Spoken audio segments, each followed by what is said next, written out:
Hey guys, Wyatt Claypool here. Just as children are told not to talk to strangers, we know that we are not supposed to trust the legacy media. And I have a great example of why we don't trust them for you today. So, as many of you may know in British Columbia, I work for the OneBC Party in the BC legislature. I'm a policy and communications advisor, and then I also volunteer for the party itself elsewhere. I literally only make $25,000 a year because it's not about the money. And we have been going around and hosting town halls around the province. I've only been able to be there myself for the first one in Abbotsford, but we just held one a week ago in Mill Bay on Vancouver Island, and yesterday we had another one in Penticton. But the CBC and other legacy media outlets acted as if we were shut down. And then they mainstreamed this far left LGBTQ activist who had been going around criminally harassing venues to not let OneBC host their event at their venues.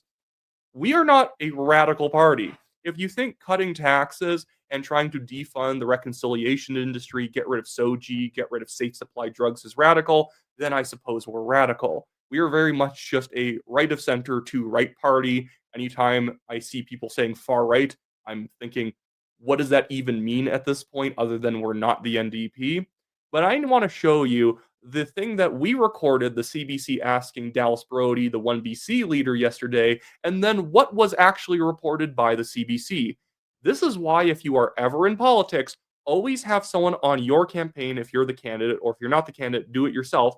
Record the person interviewing you because they will cut you out of context. They will not show the full context in order to get their narrative together and, basically say whatever the heck they want.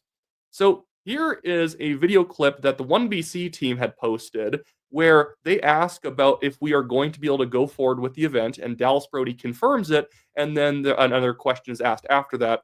I'll just play it for you here. It might be a little bit quiet just because this is being recorded on a phone, but you will be able to hear what Dallas is saying. Have you found a new location for the town hall, and how many people are you expecting?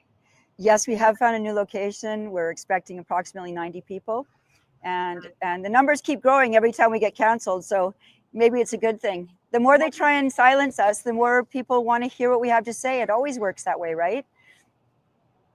And in fact, we actually did end up getting another location. It was quite literally the fifth location that we had to go to in order to actually host the event. It was at a private residence. It worked out very well. We had around that 90 person turnout, which is very good considering all of the issues with actually getting the event together. A lot of people after it's on your third or fourth venue will just kind of click out, not want to show up anymore. But it all came together quite well. And Tiffany, is there anything you want to ask as well? Yeah, I just, why Penticton? Why host, town hall here? We're going all around the province and holding town halls. We did one in Mill Bay on Vancouver Island last week. We've had one out in Abbotsford, and we're planning to go all around the province and just keep meeting with people because we're getting calls and people are saying, "Yo, Brody, get out here. We want to talk to you." So yeah, it's been going really well. I was at the Abbotsford one. I spoke at the Abbotsford one. We had 180 people show up, and I even had tons of messages from people saying, "I registered. Sorry, I wasn't able to show up. I had work," which was totally fine. We were actually at maximum capacity. Obviously, we start with smaller venues, and then we're going to go up as we go. You don't book 1,000-person venue starting out, and then you have 200 people show up, and then it's like, oh wow, that looks pathetic in that size of a room. Mill Bay had another 90 people, despite being a small town. The whole point was having it in a small town where some people can come up from Victoria or Duncan or Nanaimo. It's still a bit of a haul, and that was pretty good considering where we were at. And Penticton, we had another 90. But now let's look at what the CBC actually reported, because this is not hard to get right. It is not difficult to actually to pitch this story correctly. And they seem to have reported it before the event had even gone forward, acting as if we had been run out of town somehow, and then they platformed a crazy activist. But here, check this out. 1BC leader Dallas Brody was supposed to have a town hall in Penticton on Thursday. She did. You gormless idiot. She did have the event. You don't report something before the event was supposed to happen saying they were supposed to have it. because they then posted this after the event had actually taken place, which obviously would make the average person in British Columbia conclude that it didn't actually go forward. But at least 4 venues refused to host the right of center party. No, they did not refuse to host. The first one, which was the Penticton Trade and Conference Center or whatever, that one refused to host us because it is run by woke Penticton city employees who said, "Oh, you don't align with our values," acting like we're like far right or something, which means, we want to cut taxes. We want to get rid of race-based laws, which doesn't sound like a very far right thing or far left thing to do. We are, in fact, very mainstream. We want to get rid of SOGI, safe supply drugs, have involuntary care for addicts, all this sort of thing. Build pipelines. Very normal stuff. It is, in fact, like 80-20 issues where most people agree with us. And the other 4 locations, so we had the crazy city people just say, "Oh, you can't be here, even though it's a piece of public property. I don't think you should be able to refuse a political party at a public convention center." But then the other 4 venues wanted us there, or they were open to having us, and they only refused because they had the crazy activists led by the person they interview in this video going and criminally harassing them, threatening them, going and screaming at customers in their store, saying they were going to review bomb them on social media, review bomb them on Google, just go after their businesses' livelihoods. Things that you would actually, in fact, probably get the police involved for because this is political intimidation. And you absolutely cannot do that in a free and open democracy, trying to attack people's livelihoods for not doing what you wanted them to do. That's actual cancel culture. This isn't like people like Morgan Auger, who is the guy who's on the Vancouver Pride Society board saying that Charlie Kirk had it coming getting shot. That's not cancel culture. That's people saying you said something extremely disgusting and people shouldn't associate with you. Hosting a random political party that has very mainstream views, very like things that tons of people believe that it's running on, that's not something you can threaten people for. You can't even threaten people over having someone employed like Morgan Auger. You can say we shouldn't associate with you, but I'm not running into Vancouver Pride Society and just screaming at people. But that's what these people had done, and they present it as if it's like, oh, look at these queer activists standing up against the far right. It's like, although they do actually call it center right, which I appreciate in this video, and I do not doubt that our OneBC team very much insisted you are going to say center right because all of our party positions are center right. You cannot say they're far right in any way. The right of center party. Brody, the MLA for Vancouver Kilchenna, founded OneBC with Kelowna MLA Tara Armstrong after Brody was kicked out of the BC Conservatives. Leader John Rustad accused Brody of mocking residential school survivors during a podcast interview. She's promoting a documentary called Making a Killing, which questions the number of child burials at residential schools, pointing to a lack of evidence. Which is just true. It's absolutely true. There's a lack of evidence. That's led to allegations of residential school denial from idiots. There's no residential school denialism. The party says there are not 215 dead children buried next to the former Indian residential school in Kamloops. That's just true. Nobody's denying there were abuses, but it's in fact abusive to people who survived real abuse to basically use their real stories and then basically say, well, because these stories are credible, you now must believe these other things, or it's like you're attacking that person. And it's like, no, you're in fact actually effectively pimping out someone's real story in order to push a piece of misinformation in order to then move forward your activist agenda, which is what the reconciliation frequently does. It makes grand claims and then says, sign on the dotted line, sign for all this money, sign for this land deal, because, hey, it's almost like you don't care about the dead children. That's what we stand against. From prominent First Nations leaders. As for this town hall, OneBC tried to book the Penticton Convention Center, but staff turned down the request, citing their, quote, strong commitment to inclusivity and reconciliation with Indigenous communities. They're so inclusive, they're excluding people from being able to hold events. Then an art gallery backed out after it was targeted with a protest campaign. Yes, so that was the Art Up studio in Penticton, and I would ask any of you who are in Penticton, if you have anything about you, like any art needs, anything at all, go visit the Art Up studio. They did not pull out because they didn't want to host us. They pulled out because the crazy people they're about to show showed up and screamed at customers, screamed at them, threatened them. And so, yeah, naturally, as a small business who's in a more niche industry, they didn't exactly want this to be an ongoing thing where queer activists were going to be protesting them every single day. A hotel and winery were the next to confirm and then cancel. Loki Croft is an LGBTQ plus activist who has been encouraging businesses not to host the OneBC event. Let's be very clear. It's an Antifa affiliate. It is somebody who is willing to use threats and intimidation in order to try and get their way. This is somebody that they're just calling them an activist.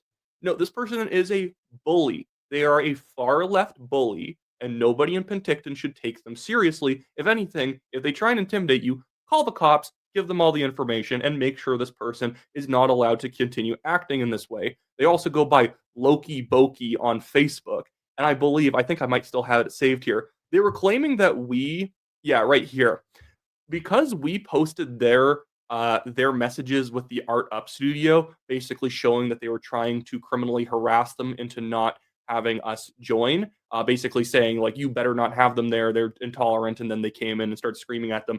Loki Boki then says we are doxing them. They say, be careful with the extremist political party. They already doxed me to their large audience, and there was comments on their post about wanting to fight me, and there wasn't. There's people saying, trying to do that to me, blah blah. That's not threatening somebody. That's saying, hey, if you tried to criminally harass me, if you tried to come after me, I wouldn't put up with it. You didn't get doxxed. You got exposed for messaging people in a smear campaign. Then no one posted their address. Nobody posted their phone number. They have not been doxxed. They did something bad and were exposed for it and then whined about it afterwards.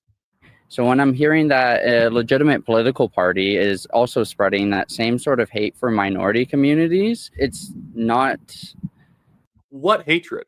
This person who sounds like they're on Xanax, can they point to the hatred of minorities? Which one? We're in fact the only party who finally filed a private prosecution. Our leader, Dallas Brody, did. She is a former lawyer, and she actually got her law degree from Princeton. She filed a private prosecution against Charlotte Cates, who runs Samadoun, which is a listed terrorist organization in Canada, the UK, America, Germany, and elsewhere, for money laundering for terrorists, for intimidating people, for basically promoting terrorism. We were the only ones to do that, to stand up, for the Jewish community, for other people who actually like freedom. We've been standing up against the Khalistanis, who go after Hindu Canadians and who go after Sikhs who are not in favor of Khalistan. Khalistanis are a very tiny minority group within the Sikh community. Most people don't like them, but they act like thugs, so people sort of shut up around them. We, in fact, defend people who are having their rights violated. And no, we hate minority groups because we don't agree with the far left. An inclusive place. Brody says her party should not be blacklisted because of its political views. I mean, that's a big concern. I would never stop an event that David Eby wanted to hold. Meanwhile, John Rustad is being accused of... And where was the clip of Dallas saying we were going forward? The entire thing makes it sound like we were shut out. We weren't. We had a lot of people show up. I'll show you in a bit. Silencing voices within the BC Conservatives after he fired a caucus staffer who called the orange flag, which honors residential school survivors, a disgrace. No, that's not what Lindsay Shepherd did. Did she say those things technically? Sure, but this is what I would call lying truthfully or telling the truth falsely. You will say something that she actually said, but it lacks so much context, it leads people to wrong conclusions. Well, she did say that. Oh, she did say that, didn't she? Okay, but what did she actually mean by that? So I want to show this to you guys here and actually read what she had said. Lindsay Shepherd, who's fantastic, and I think it's just disgrace that John Rustad fired her. Imagine hiring the woman famous for being censored by Laurier University as a teacher's assistant for showing a Jordan Peterson clip in a class for a classroom discussion, hiring her and then censoring her and then firing her. Literally, she said in her video, they told her to take down her post, which she did because she was about to go on maternity leave anyways. I mean, didn't want to cause trouble before her maternity leave. And after she deleted it, they fired her anyways. So, never give in to these stupid struggle sessions. But right here, she says, the orange shirt and the orange flag perpetuate untruths about Canadian history, such as the grandest lie of all that 215 children's graves were unearthed in Kamloops. That is absolutely true. That's her whole point. And then she says, as it scrolls down a bit more, and a fake flag. It's a disgrace that this fake flag flies in front of the provincial parliament building, and I think she says, and the orange shirt is prominently displayed next to the BC coat of arms for visitors and tourists to see. Yes, that is true. It's not that she's denying residential school abuses. No, there is a difference between denying residential schools were bad in any way or saying that they were actually fantastic or that they never existed or whatever. That would be real denialism. That's not what she did. She's saying that though, when you take something that didn't happen, that is metrically insanely increased levels of evil, and then you say it's denialism to basically deny those things, that's ridiculous. And by flying the flag and putting up the shirt, you're basically telling tourists we're genocidal. We had thousands of children we just were murdered and then clandestinely buried. No, they weren't. Was there abuse? Sure, but we don't need to play stuff up for no reason. There's this kind of idea that everything needs to be a genocide for it to be bad. Things can be bad without rising to that level. And we don't need to completely turn all history into black and white, or something was totally evil, or something was totally good. There's a lot of bad things that happened in the residential school system, absolutely. But it's almost like we've basically turned it into an excuse to not even have proper education for people living on reserves. It's this awful social justice legacy of saying, well, that was bad in so many aspects, so let's not even actually properly deliver education. If anything, that feels extremely bigoted for the left to be arguing all these years, which they've effectively been doing. Anyways, here we go. Both Russet and Brody say they're champions of free speech. They'll be able to demonstrate that in the legislature on Monday. Katie DeRosa, CBC News, Victoria. Now, I've met Katie DeRosa a bunch of times. Nice lady. This was not a good report. And I've seen her do this many times before. There was even this thing where when Dallas Brody had spoken at the UBCM conference, the Union of British Columbia Municipalities, she got up on stage, and the media, it was Katie DeRosa, and it was somebody who got a photo for either Jas Johal or I think it was Richard Zussman or Rob Shaw. They had posted this photo that, look, the room's empty for Dallas Brody. Do you know why? It's because Vancouver City Councillor and son of Liberal MP Hendy Fry got up and told people to leave the room 10 minutes before she was speaking. Oh, there's lunch on. And then they introduced Dallas Brody after everyone already exited. Pathetic. It was fake. They even had to issue an apology, a very mealy-mouthed and weaselly apology, saying that we shouldn't have been dismissing people to lunch when we had another speaker before lunch started. It's stupid. And then Katie DeRosa and Rob Shaw post that photo, sans context. And they're like, oh, wow. And then people come to the conclusion, oh, people don't like Dallas. Oh, people disagree with Dallas.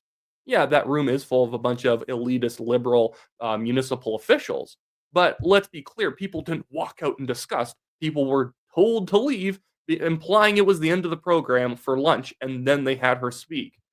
But now I want to show the photos of the actual event, because it was a good-looking event. We had a lot of people show up, and then I want to show you guys the documentary, the Making a Killing trailer that was referenced in the CBC report. It's going to be fantastic. Dallas Today was actually just at the event or the ostrich farm today, so no doubt we'll hear follow-ups about that.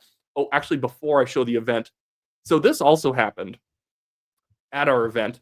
We had this extremely woke BC Conservative MLA, Amelia Boltby, who actually has me blocked. I can see the post, though. She has me blocked, and she's the MLA for Penticton Summerlands. Barely won her riding, despite being a very easy Conservative riding, because she's just obviously not Conservative. But she said in this post, tomorrow, a political party will be holding an event in Penticton. This party and their associates have been public on their hateful views towards many minority groups, as well as residential school denialism. As the elected MLA for Penticton Summerland, it's important to use my voice to call out views that don't align with our local values of equity and inclusion for all.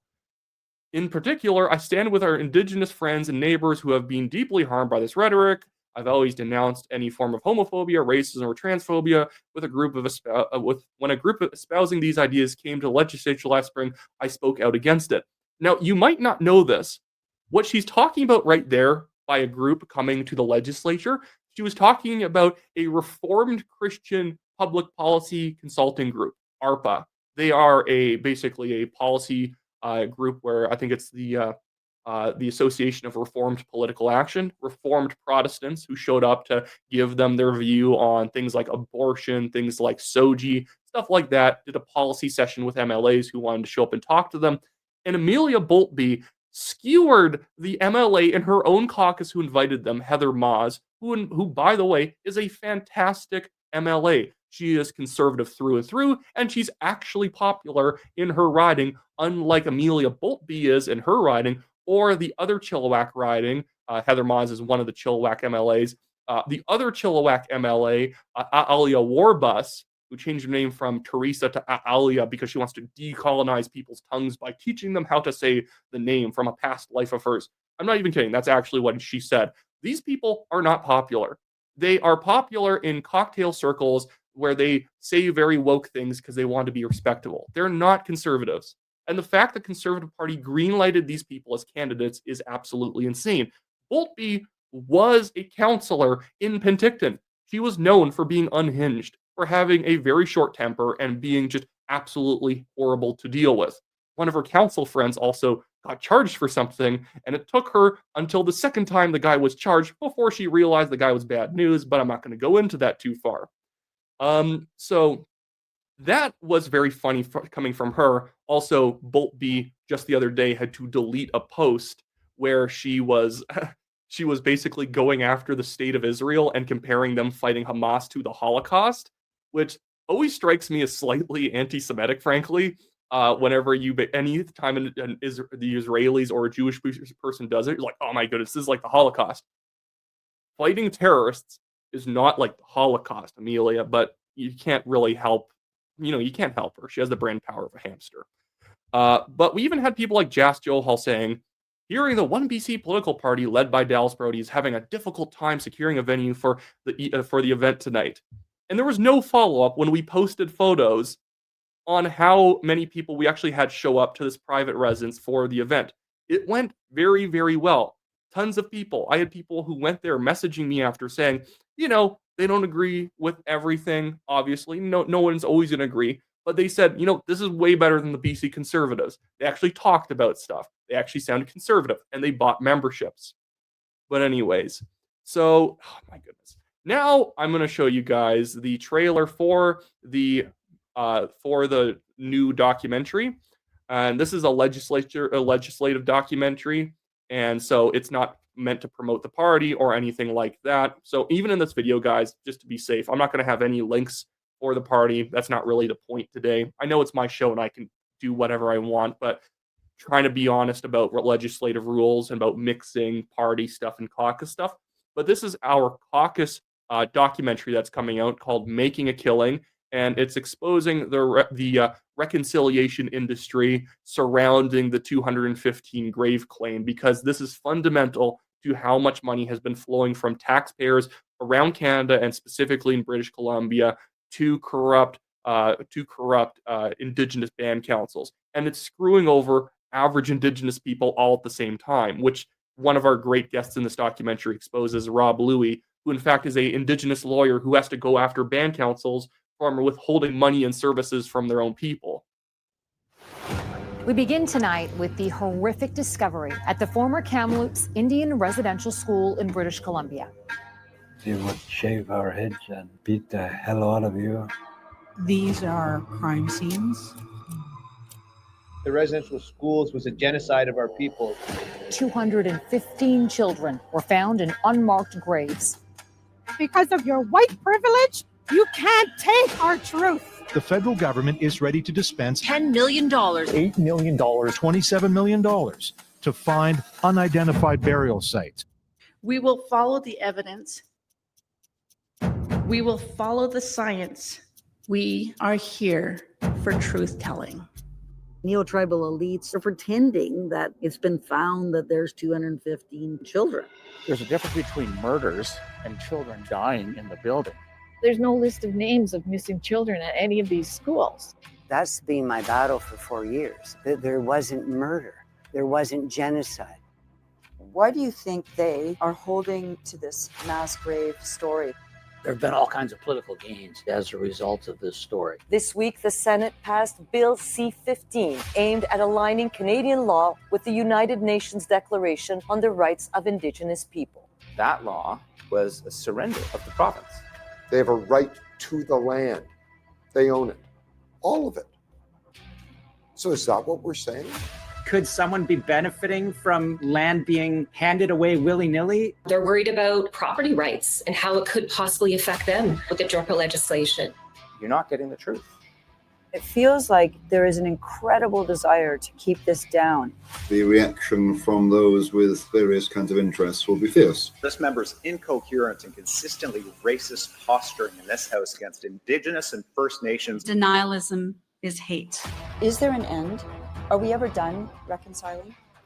Why haven't you dug in the ground yet with the millions of dollars you receive? All these millions that are the revenue that are going through my dam. It's not empowering Aboriginal people at all. Because we have no idea where all this money is going.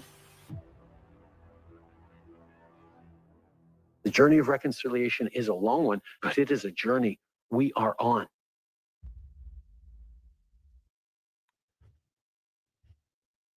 So the one thing I will be showing, linking in the description below, is the OneBC Caucus YouTube page. If you guys want to see the documentary when it comes out in full, that was just the trailer. Make sure to subscribe to that channel. There's just final editing being done, a couple of final sequences being filmed.